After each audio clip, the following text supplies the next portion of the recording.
महाभारत के बारे में हम बहुत कुछ जानते हैं, लेकिन कुछ ऐसी भी बातें हैं जो बहुत कम लोगों को पता है।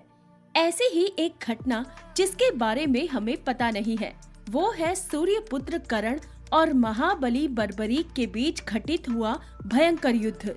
कर्ण और बर्बरीक दोनों ही इतने शक्तिशाली थे कि उनकी शक्ति के आगे देवता भी सर झुकाने के लिए मजबूर हो जाते थे।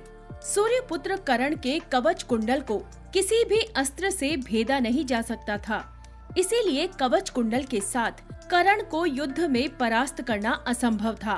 इसके अलावा कर्ण के पास भगवान परशुराम का विजय धनुष था, जिसे धारण करने के बाद कर्ण को परास्त करना नामुमकिन था। दूसरी ओर बर्बरीक के पास ऐसे 3 दिव्य बाण थे, जिसके सहारे वो पल भर में किसी भी युद्ध को समाप्त कर सकता था। जिस भीम में 10,000 हाथियों का बल था, उसे भी बर्बरीक ने देखते ही देखते परास्त कर दिया था। बर्बरीक इतने महान योद्धा थे कि उन्हें आज भी खाटू श्याम के नाम से पूजा जाता है। तो आखिर क्यों हुआ था कर्ण और बर्बरीक में प्रलयकारी युद्ध? इस युद्ध में कौन विजय हुआ, कर्ण या बर्बरीक?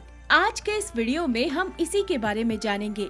लेकिन वीडियो में आगे बढ़ने से पहले अगर आप महाभारत के बारे में जानना पसंद करते हैं तो इस चैनल को सब्सक्राइब करके बेल आइकॉन को जरूर दबा दीजिए।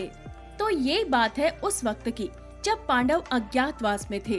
तब अर्जुन भगवान श्री कृष्ण के साथ भीम के पुत्र घटोत्कच के पास गए और उन्हें आने वाले युद्ध के बारे में बताया।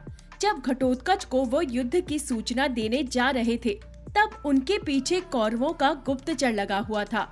उस गुप्तचर ने कौरवों के पास जाकर उन्हें बता दिया कि अज्ञातवास के दौरान पांडव कहाँ छुपे हैं। जब दुर्योधन को पता चला कि पांडव घटोत्कच की गुफा में हैं, तब वो पांडवों के अज्ञातवास को भंग करने के लिए उस गुफा की ओर चलता है। तब दुर्योधन कर्ण को भी अपने साथ ले जाता है। जब वो घटोत्कच की गुफा के पास पहुँचे, तब दुर्योधन के कहने पर सैनिक गुफा को चारों ओर से घेर लेते हैं। भगवान श्री कृष्ण को दिव्य दृष्टि से पहले ही पता चल जाता है कि दुर्योधन अपनी सेना को लेकर गुफा के पास आने वाला है। वो अर्जुन को इस बारे में बताते हैं। ये सुनकर अर्जुन बहुत क्रोधित हो जाता है और वो अकेले ही कौरवों से युद्ध करने के लिए गुफा से बाहर निकलने जाता है। तब भगवान श्री कृष्ण अर्जुन को रोक कर कहते हैं कि अर्जुन, ये सही वक्त नहीं है। तुम लोग अब अज्ञातवास में हो।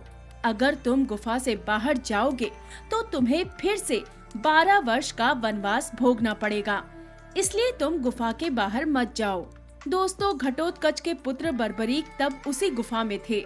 श्री कृष्ण की बात सुनकर तब बर्बरीक कहते हैं कि आप लोग चिंता मत कीजिए, मैं कौरव और महारथी कर्ण को रोकूंगा। अगर वो शांति से मान जाए तो अच्छा है, नहीं तो मैं युद्ध के लिए भी प्रस्तुत हूँ। ये बात सुनकर भगवान श्री कृष्ण बर्बरीक से कहते हैं कि बर्बरीक, क्या तुम्हें कर्ण की शक्तियों के बारे में पता है? उसके पास दिव्य कवच और कुंडल है, जिसके कारण तुम किसी भी अस्त्र से कर्ण को घायल नहीं कर पाओगे। ये सुनकर बर्बरीक श्री कृष्ण से कहते हैं कि प्रभु, आप चिंता मत कीजिए, मैं जरूर कौरव और कर्ण को रोक कर रखूंगा। आप सिर्फ मुझे आशीर्वाद दीजिए। बर्बरीक की बात सुनकर श्री कृष्ण बर्बरीक को आशीर्वाद देते हैं और इसके बाद बर्बरीक गुफा से बाहर निकलते हैं। दुर्योधन को देखकर बर्बरीक उसको वहां आने का कारण पूछते हैं। तब दुर्योधन कहता है कि हमें इस गुफा के अंदर आना है, हम यहाँ किसी को ढूंढ रहे हैं। तब बर्बरीक कहते हैं कि मैं आपको गुफा के भीतर जाने की अनुमति नहीं दे सकता, इसीलिए आप मुझे क्षमा कीजिए। बर्बरीक की बात सुनकर दुर्योधन बहुत क्रोधित हो जाता है। वो बर्बरीक से कहता है कि क्या तुम जानते हो कि तुम किससे बात कर रहे हो? बालक, क्या तुम हस्तिनापुर की शक्ति के बारे में नहीं जानते? क्या तुम अपनी मौत को गले लगाना चाहते हो? ये कहकर दुर्योधन अपने सैनिकों को बर्बरीक को बंदी बनाने का आदेश देते हैं। जब सैनिक बर्बरीक को बंदी बनाने के लिए आगे बढ़ते हैं, तो बर्बरीक अपने पैर से जोर से भूमि पर प्रहार करते हैं कि इससे सारे सैनिक कांपते हुए भूमि पर गिर जाते हैं। ये देखकर दुर्योधन बहुत भयभीत हो जाता है। वो कर्ण से कहता है कि ये साधारण बालक प्रतीत नहीं हो रहा, साधारण सैनिक इसे रोक नहीं पाएंगे। इसे सिर्फ तुम ही परास्त कर सकते हो। दुर्योधन की बात सुनकर कर्ण बर्बरीक के सामने आकर उससे कहते हैं कि बालक, हमें इस गुफा में प्रवेश करने दो, नहीं तो मैं तुम्हें यमलोक के द्वार पर पहुंचा दूंगा। इसके जवाब में बर्बरीक कहते हैं कि आप भी प्रयास करके देख सकते हैं।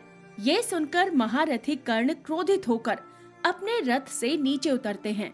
इसके बाद वो अपने धनुष की प्रत्यंचा को इतने जोर से खींचते हैं कि इसकी ध्वनि से सैनिक भी भयभीत हो जाते हैं।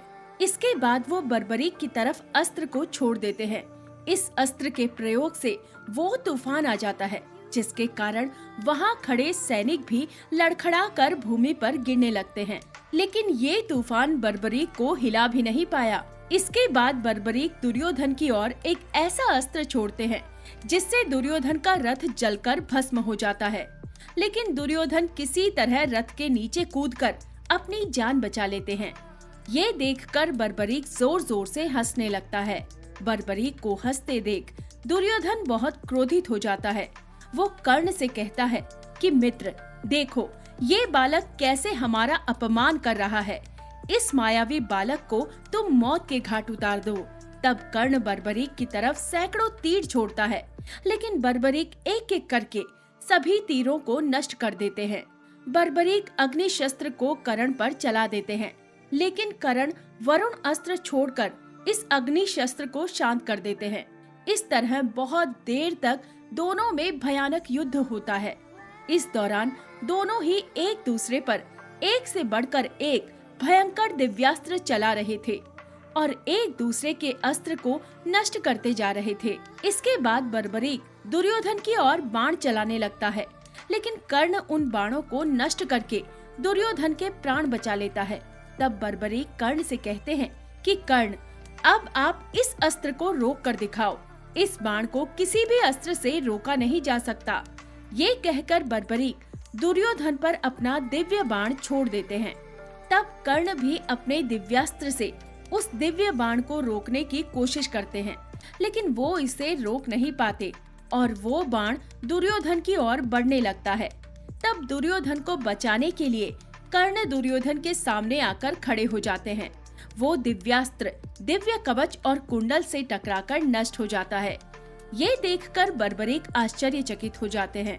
वो सोचते हैं इस दिव्य बाण को तो देवराज इंद्र ही रोक सकते हैं, और फिर कर्ण के कवच से टकराकर ये कैसे नष्ट हो गया। ये देखकर दुर्योधन जोर जोर से हंसने लगता है। वो बर्बरीक से कहता है कि बालक, कर्ण का कवच अमृत से बना है। तीनों लोकों में कोई भी इस अस्त्र को भेद नहीं सकता। इस दौरान भगवान श्री कृष्ण वहाँ पर आ जाते हैं और बर्बरीक से कहते हैं कि पुत्र, इन्हें गुफा में जाने दो और इन्हें देखने दो कि गुफा के अंदर क्या है। श्री कृष्ण को वहाँ पर देख दुर्योधन को लगता है कि श्री कृष्ण यहाँ पर हैं, तो पांडव भी यहीं होंगे। ये सोचकर वो गुफा के भीतर जाते हैं, लेकिन वहाँ उसे अर्जुन नहीं मिलता, क्योंकि गुफा के बाहर निकलने से पहले ही भगवान श्री कृष्ण ने अपनी माया से अर्जुन को अदृश्य कर दिया था। तो दोस्तों, इस तरह कर्ण और बर्बरीक में घमासान युद्ध हुआ था। इस युद्ध में बर्बरीक ने कर्ण पर अमुक बाण नहीं चलाया था। अगर बर्बरीक कर्ण के कवच पर अपने 3 अमोघ बाण चला देते, तो क्या वो कर्ण के कवच को भेद पाते? कमेंट करके जरूर बताना। वीडियो पसंद आई हो तो इसे एक लाइक जरूर कर दें। धन्यवाद।